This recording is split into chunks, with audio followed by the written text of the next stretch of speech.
Ok, entonces procedo a la revisión del tema. Tenemos unos posibles diagnósticos como un síndrome de glúteo profundo, dolor radicular, neuropatía del nervio ciático y artralgia de cadera. Entonces ya le he hablado acerca de los diagnósticos y cuando nos enfocamos en dolor de cadera posterior tenemos que pensar si el dolor está fuera de la cadera, entonces tenemos que descartar patología lumbar o sacroiliaca en la cadera. Entonces sería patología intraarticular o patología extraarticular que en el área del glúteo profundo, que sería el síndrome de glúteo profundo, que es un dolor de cadera posterior o ciática de origen no discogénico.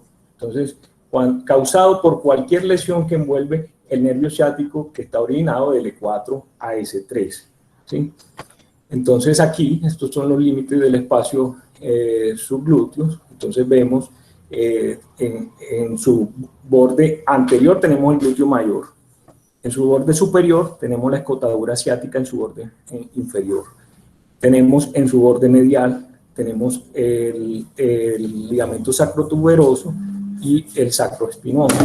En su borde inferior tenemos la inserción del tendón de hamstring o de la corva, y en su borde lateral, tenemos la línea áspera, y anterior vemos el cuello femoral.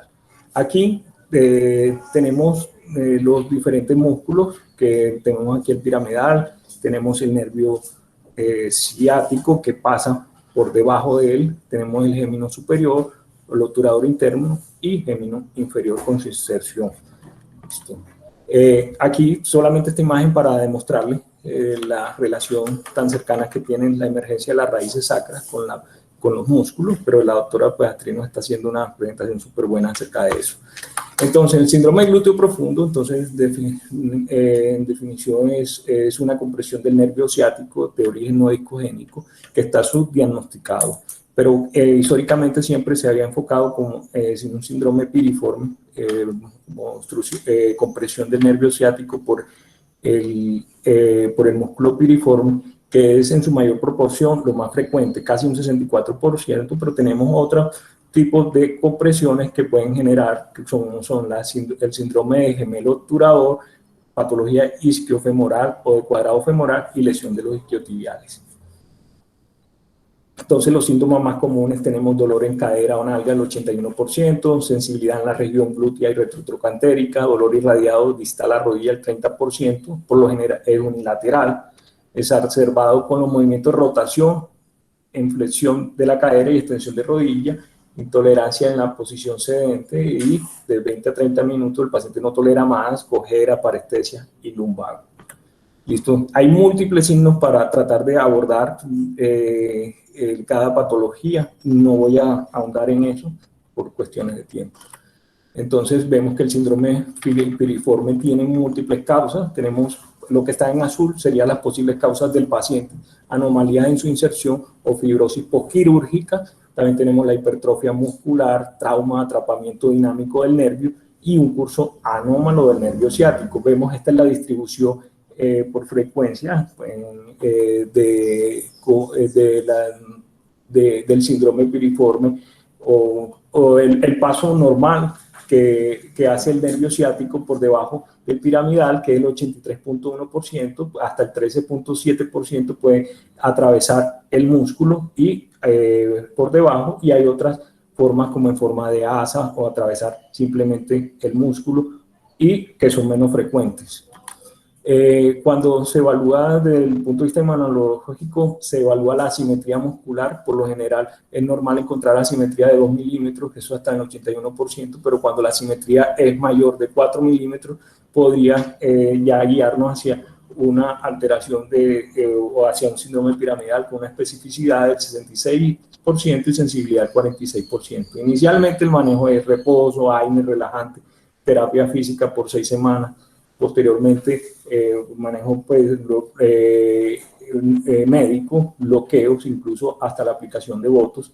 Y por último, sería la tenotomía endoscópica, la cual se debe siempre realizar tanto proximal como distal, porque en ocasiones, cuando no es completa, esta podría empeorar el desenlace del paciente. Entonces tenemos que el músculo piriforme tiene inserciones proximales, que puede estar insertado intraforaminal, puede tener una inserción en ocasiones más amplia de lo normal y puede tener un músculo accesorio también. Tenemos como otras de las causas, las bandas, tenemos bandas fibrosas puras o vasculares puras o mixtas. Esta es la imagen de un nervio atrapado por una banda, en el cual al liberarlo se ve cómo perfunde un poco mejor el nervio y cómo se libera un poco más. La tenemos proximales, medial y distal. Estas bandas, es importante la clasificación desde el punto de vista para el cirujano, y que el radiólogo ojalá haga una definición por el abordaje que va a hacer el cirujano desde el punto de vista endoscópico. El síndrome de gemelo obturador ya es cuando el ciático está pasando a través del obturador interno, o en ocasiones con el gemelo están haciendo, el gemelo superior hacen unos fenómenos de cizallamiento de tijera. Este es un atrapamiento, aquí se ve por resonancia magnética, y aquí está en una visión endoscópica cómo se encuentra atrapado el nervio. Voy rápido por cuestiones de tiempo. Aquí vemos la hipertrofia. Entonces tenemos causa: hipertrofia del obturador interno, atrapamiento dinámico, atrapamiento en forma de tijera y sobreuso. Otras causas tenemos condiciones del hamstring, causas ortopédicas, infecciosas, inflamatorias y vasculares.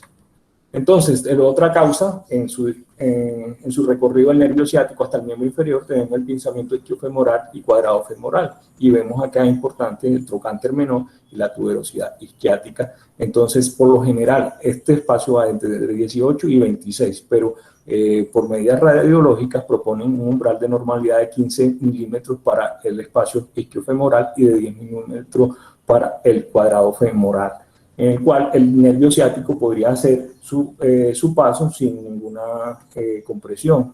Y entonces tenemos que esto puede tener una patología que puede ser funcional o estructural. Entonces tenemos que cuando funcional es cuando el mecanismo abductor de la cadera en articulaciones o en tosopatía produce alteraciones en su paso, y estructurales cuando tenemos discrepancia de la longitud de las piernas o la coxa valga, que ya les muestro. Entonces aquí vemos funcionales, vemos acá que en el movimiento de rotación externa de la cadera pueden comprimir el nervio, o incluso también cuando hay fenómenos de avulsiones, inflamación acá, van a reducir este espacio.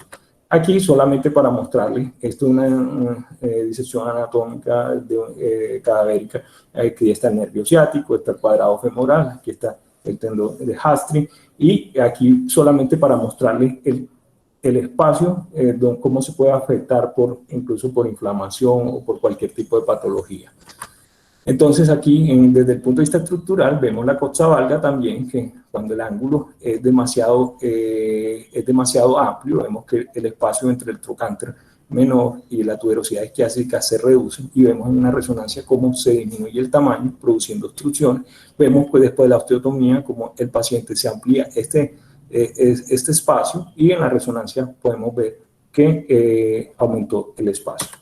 Listo, entonces importante la radiografía de pelvis, los cortes axiales de cadera son importantes, pero la resonancia magnética es el método de elección. Ojalá que tenga, que sea una visión axial coronal T1 y T2, y que abarque desde el segmento desde L5 hasta 2 centímetros distal al trocánter menor, porque debemos mirar la distancia de entre el trocánter menor y el isquio, en la retroversión del cuello femoral y retroversión del trocánter menor, alteraciones en las señales de los músculos y patologías intraarticulares del cuello femoral.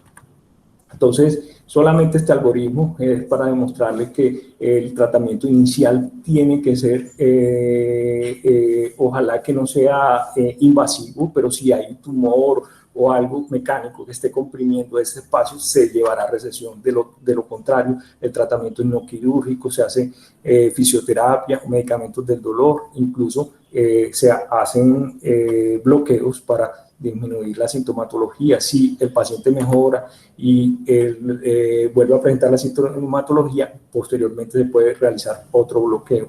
Si hay patología concomitante, entonces ya se pasa a un tratamiento más invasivo, como la osteotomía, revisión quirúrgica o recesión del trocánter menor. Entonces, en los desenlaces de la cirugía abierta tenemos que la tenotomía del tendón del músculo piriforme ayuda pues para hacer la descompresión, pero no tenemos RST que evalúen su desenlace y con una buena medida. Entonces lo ponen como si los resultados fueran buenos, excelentes, pero las medidas no han sido adecuadas. Entonces hay muchas cortes pequeñas y series de casos con resultados positivos. Sin embargo, la alta tasa de fibrosis postoperatoria produce un atrapamiento del nervio ciático y los bloqueos tienen resultados muy pobres. Este es un caso, un paciente con fibrosis postquirúrgica y esta es la visión endoscópica de toda la fibrosis generada al lado del nervio. Okay. Aquí los desenlaces de la cirugía endoscópica muestran varios autores en los cuales tienen un buen desenlace con una mejoría de leva y los índices de test de cadera demuestran una mejoría casi en todos los pacientes cuando hay que hacerle una cirugía endoscópica bien indicada, pues, lógicamente. Entonces, ahora sí pasamos a las preguntas de especialidades.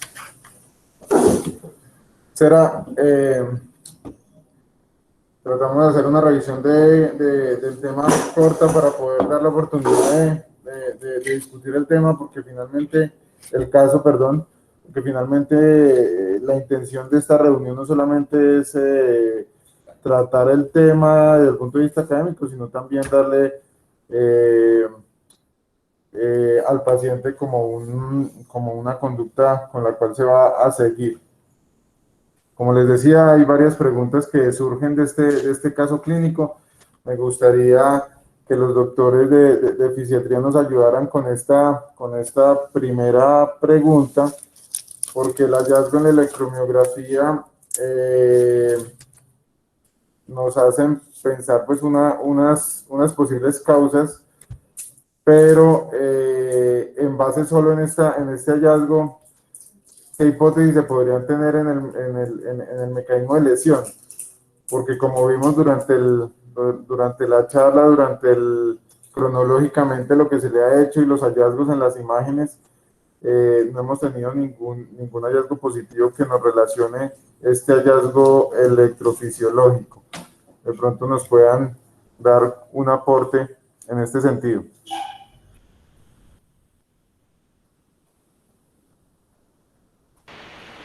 Carolina Márquez, ¿está en la reunión? Hola, bueno, yo soy Carolina, soy residente de tercer año de fisiatría.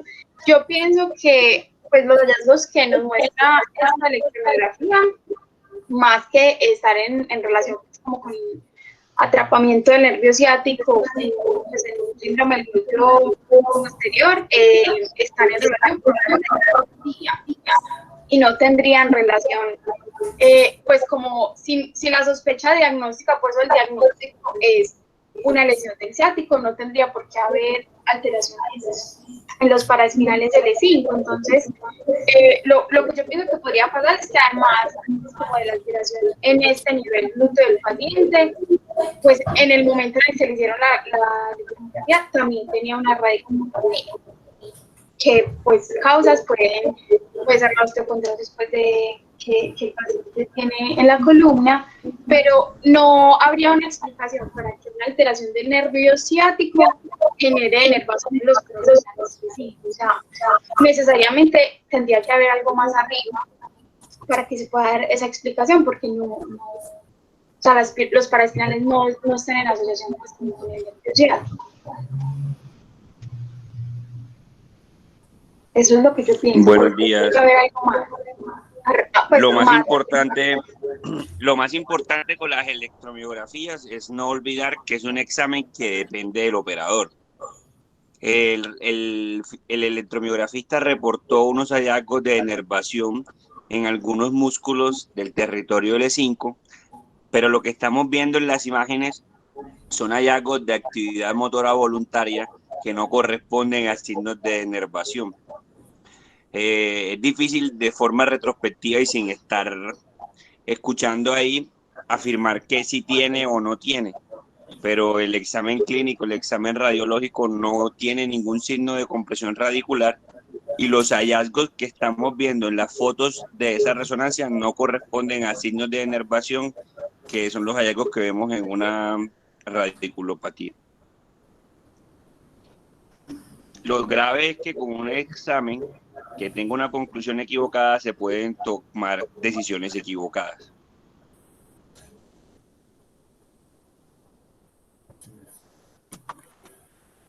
La doctora Astrid ya volvió, está con nosotros en la reunión.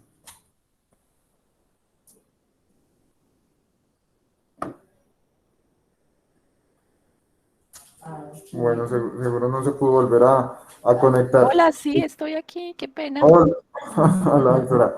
Usted que tuvo la oportunidad de revisar la imagen, no sé si ya tienes de pronto en otro equipo que nos puedas mostrar eso que nos estaba mostrando, que Sí, me ya me parece tocó súper cambiar valioso. todo el estudio para otro lado, qué pena con ese equipo no quiso trabajar. Les muestro, pues, otros estudios disponibles, pues el más anatómico siempre será la resonancia.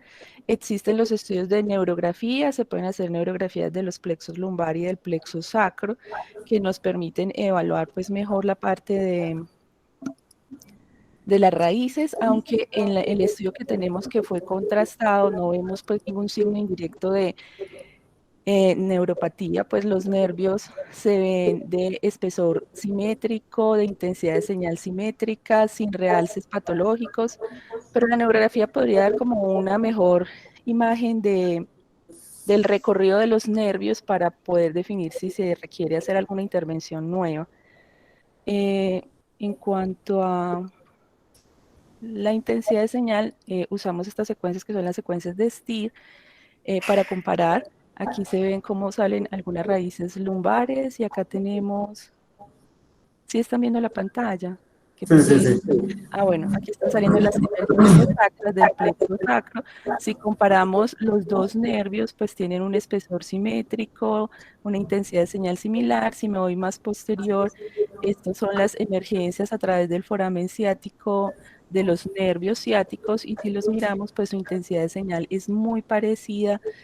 No se ven masas o lesiones expansivas pues que expliquen otras causas de atrapamiento. Se ven pues muy tranquilos. En cuanto a la musculatura paraespinal, pues que veía que estaban pensando en algo de denervación paraespinal. Lo que se ve es que la musculatura paraespinal también es simétrica y no se ve denervada. Los músculos de la cintura pélvica también están pues todos simétricos y de intensidad de señal normal, nada que sugiera pues denervación.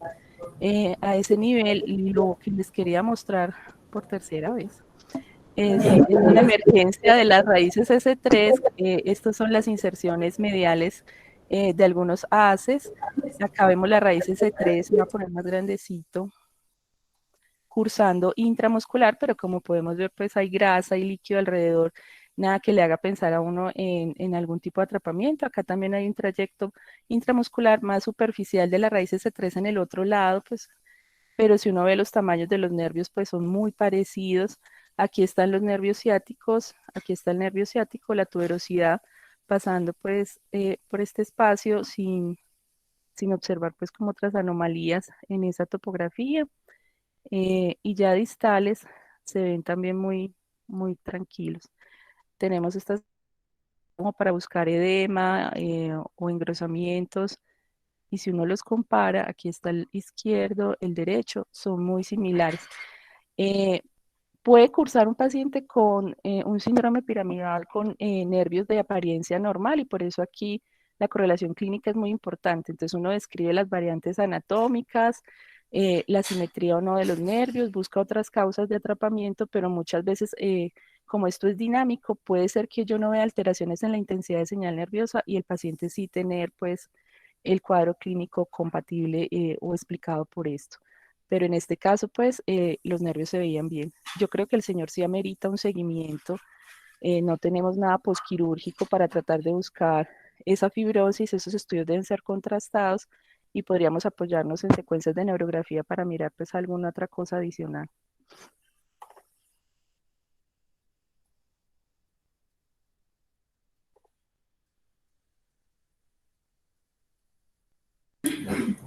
Doctora Astrid, muchas gracias. ¿Alguna pregunta para la doctora Astrid de los participantes en la reunión?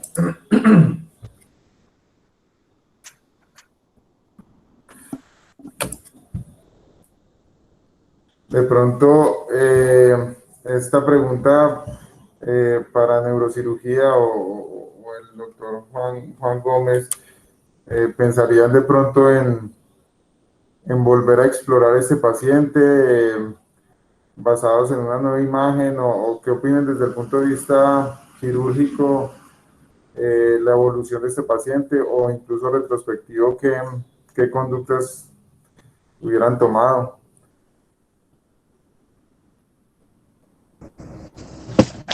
Yo pienso que, como lo mencionó de pronto en la presentación, el residente, definitivamente la exploración pues tiene que estar como bien fundamentada, porque de la exploración también se puede derivar como mayores secuelas a veces o incluso a veces empeoramiento de los síntomas. Entonces tiene que haber pues como un convencimiento importante y una localización anatómica que haga pensar que el procedimiento pueda ser efectivo. Ya como lo planteas ahorita, profesor Julio, respecto al manejo, porque también esto, además de ser una reunión académica, es una reunión de manejo, pues yo creo que es muy importante mirar el estado actual, pues o sea, tratar de hacer un estudio lo más específico posible, enfocado pues al plejo sacro y mirar si de pronto existe algún argumento para intentar un nuevo procedimiento. Aquí tenemos un atenuante y creo que fue muy claro el inicio de la presentación, la información que teníamos de un conflicto laboral y de un tema de pronto de sensibilización central de la parte del dolor. Entonces probablemente todo eso está en contra de una nueva manipulación, porque a lo mejor vamos a tener una persistencia de los síntomas a pesar de todo lo que se haga. Pero sí, de pronto profundizar un poquito nuevamente en el diagnóstico podría aportarle al manejo del caso.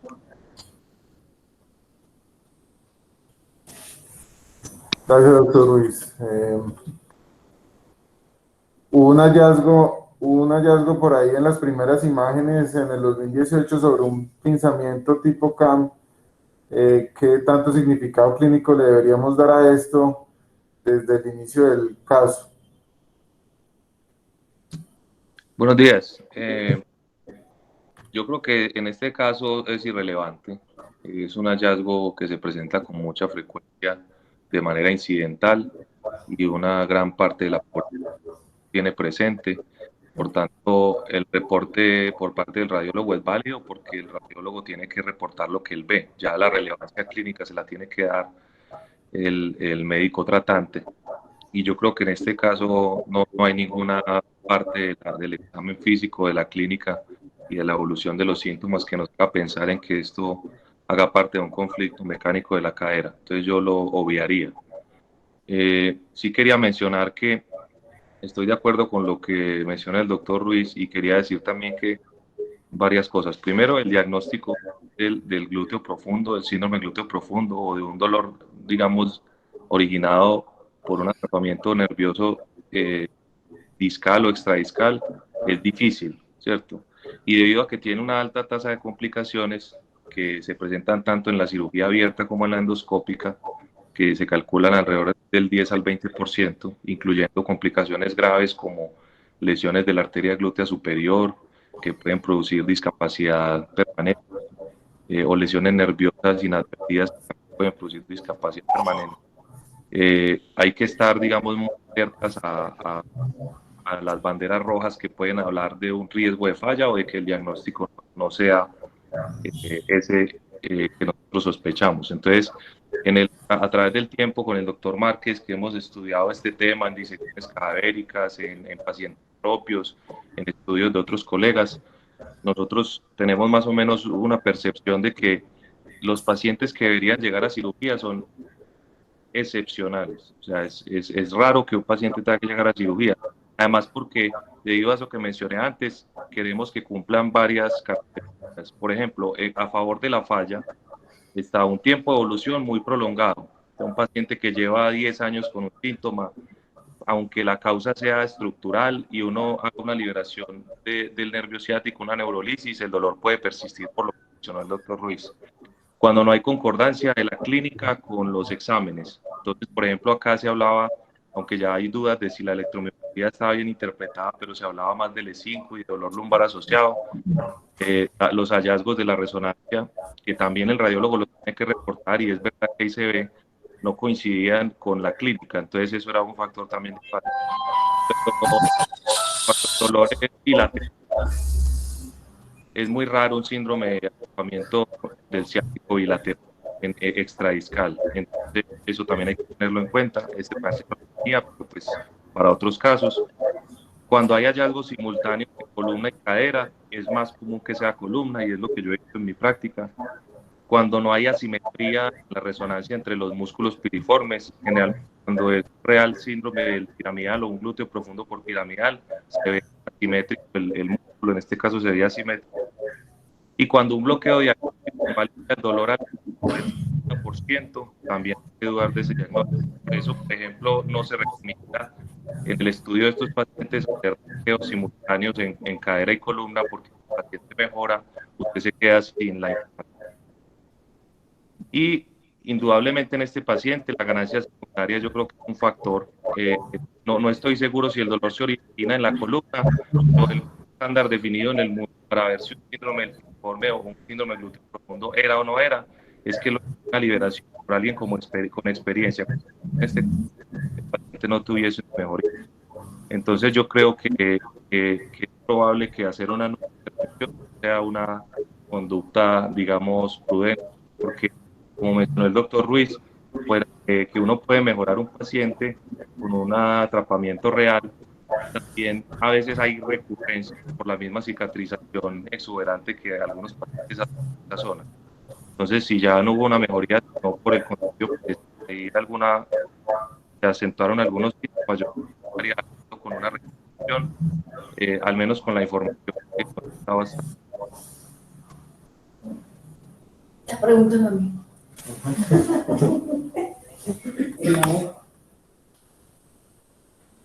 Acá está presente la doctora Adriana. Me gustaría que ella aportara un poco de la parte de vista de medicina del dolor sobre posibles manejos para este paciente. Buenos días para todos. Brevemente quiero hacer énfasis en el diagnóstico. Eso nos lo ha enseñado muy claramente profesores ilustres de la escuela como Fabio Salinas, que una cosa es una anomalía y otra cosa es una variante anatómica. Entonces, este paciente no se le ha encontrado hasta este momento una anomalía como tal, ni una asimetría, y al igual que pasa en las resonancias de columna, no siempre una resonancia anormal nos muestra la causa del dolor. Entonces aquí toca recordar el principio antiguo de la medicina, primum non nocere, a los residentes, a todos nuestros alumnos que siempre como ese amor por la técnica, pero a veces la prudencia, sobre todo en un paciente, como dijo el doctor Juan, que tiene un trasfondo laboral.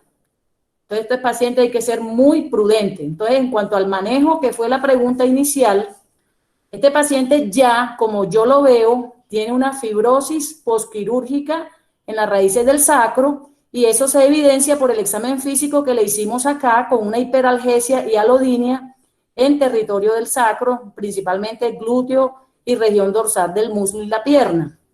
Toca afrontarlo desde la parte rehabilitativa, adaptativa, desde lo intervencionista. Pudiera beneficiarse de pronto de técnicas emergentes como primera línea, como la radiofrecuencia pulsada del ganglio de la raíz dorsal, que tiene ensayos recientes. Podemos hacer pulsada en L5, S1 y S2. Siempre hay que hacer 3 ganglios por el fenómeno de convergencia de los dermatomas. Y hemos visto resultados hasta en un 50% de respuesta comparado con grupos de no intervención. Creo que eso puede ser, como sabemos, es un paciente muy complejo que tiene fenómenos adaptativos, está deprimido, creo que esa parte de rehabilitación psicológica y psiquiátrica es fundamental, minimizar lo que yo llamaría algunas secuelas de fibrosis, producto de una cirugía abierta que, como se ha dicho, ser muy prudente con estos abordajes. Y si esto no funciona, como este manejo integral, a largo plazo, estimulación periférica o estimulación también de la médula espinal, pero de nuevo, y ya por la experiencia del grupo, cualquier intervención, implante o algo así, tiene que estar acompañada de la parte psicológica, ocupacional. De lo contrario, el resultado siempre va a ser muy pobre. Yo quería aprovechar lo que acaba de mencionar la doctora para decir algo. Cuando me preguntaron lo de si la deformidad CAM tenía alguna importancia, yo creo que lo que ella menciona es clave. La variante anatómica que está descrita ahí puede incluso hacerse un análisis analógico. En las variantes descritas en el nervio ciático por Small, solamente el 83% de los casos el ciático pasa como nos lo han enseñado en la escuela de medicina. Más o menos de las variantes donde el nervio o alguna parte del nervio o todo el nervio pasan a través del músculo piramidal son el 15%. Entonces tenemos que pensar en que ante una incidencia tan alta de pacientes con variante anatómica que no tienen síntomas, el hallazgo de esta variante en un paciente con dolor no debe tener una asociación directa entre que el dolor se presenta por esa causa. Podría ocurrir eventualmente en un músculo hipertrófico en pacientes deportistas de alto rendimiento, y si usted encuentra las otras variables que ya discutimos, pero yo lo haría analógicamente analizándolo como el CAM es simplemente un hallazgo, una variante, y hay que ya correlacionarlo con la clínica para ver si es importante o no. Yo pensaría que es más frecuente que sea un hallazgo incidental a que sea la causa del dolor.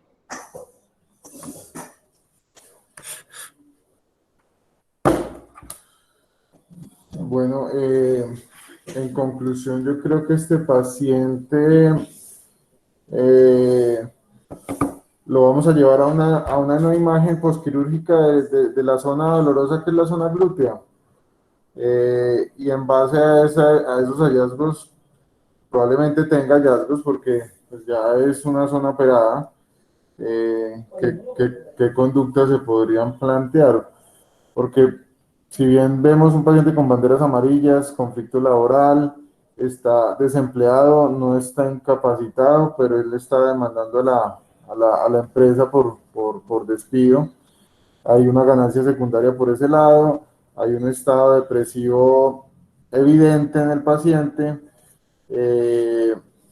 un paciente que no se deja examinar fácilmente y que hay que tener mucho cuidado con los hallazgos que podamos obtener de esa imagen, precisamente porque en base en ella podemos tomar decisiones que de pronto no sean las más convenientes. Entonces, pues yo creo que la conducta final sí es hacer nuevamente una imagen. Me gustaría volver a hacer una electromiografía teniendo en base lo que nos comentaron durante la reunión, y en base en esas nuevas exámenes tomar decisiones en conjunto.